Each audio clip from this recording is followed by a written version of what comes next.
Hello everyone, I'm really glad to take part in this virtual conference organized by IVT. My name is Julien Wechter and I am Vice President for Research and Innovation at Manitou Group. In our company, we have more than 300 people dedicated to research and development, organized in 8 departments over 4 countries: France, Italy, USA and India.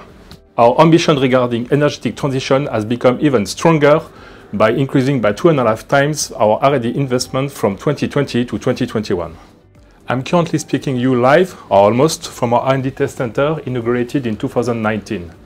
This recent site demonstrates how it's important for us to test our component and how we select energy regarding our customer expectations. This focus on alternative energies is a real priority for Manitou Group. Low carbon trajectory has been already engaged more than 10 years ago with products such as industrial forklifts or indoor mutes.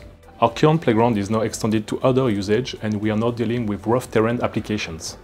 That's why 2 years ago at Vibioma we have launched our first 100% electric mute within the Oxygen label. This label, which is devoted to alternative energy, strengthens our commitment within our CSR policies, offering sustainable and efficient solutions to our customers. It illustrates our global thinking in this field and highlights our capacity for innovation to meet tomorrow's material handling needs using green energy. This new initiative consists of 3 levels. Oxygen, which is intended for all the low-emission carbon machines for the market. Oxygen Lab, dedicated to all the prototypes and solutions being tested and evaluated. And 3 Oxygen Concept, which is a range of future concepts and trends. The target is to explore the future of low-carbon emission solution. This label confirms Manitou Group's interest in offering low-emission solutions to their end user while maintaining performance and cost-related topics in line with their expectations. The group also provides an offer that conforms with new fossil fuel standards and regulation, particularly in Europe, Brazil and India. More than words, please have a look at the following 3D animation.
The success of this 200 ATGE comforts us in our sustainable strategy.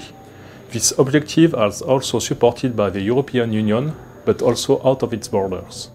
Let's take the example of the mayors of Oslo, Los Angeles, Mexico City and Budapest who have signed up to C40's Clean Construction Declaration with a goal of dividing by 2 construction emissions by the year 2030. They have committed to work with local companies in order to make the construction process eco-friendly. One of the main targets set out in the declaration is to procure and, when possible, use only zero-emission construction machinery from 2025.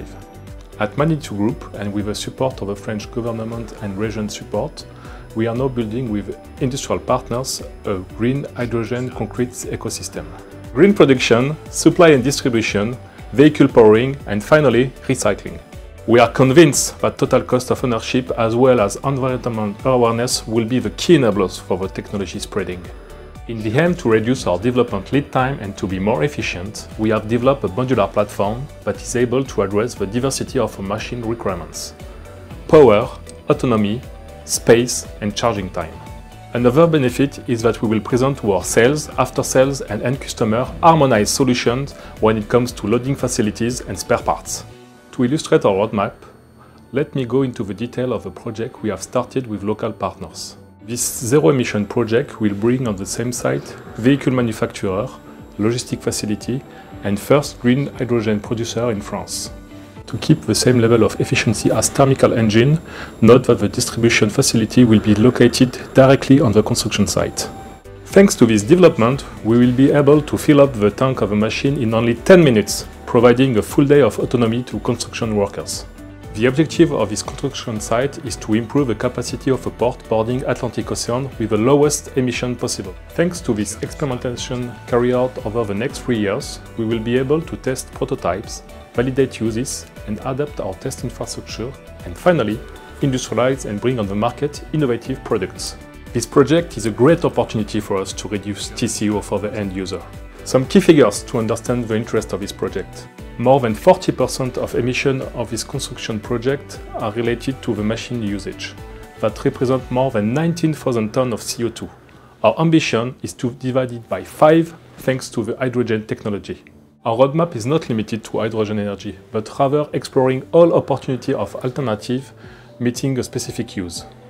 Our research on electric batteries continue and will be enhanced by supporting our supplier in a sustainable approach. 80% of the machine footprint are due to the use, but that was not enough for us and we decided to challenge the 20% remaining.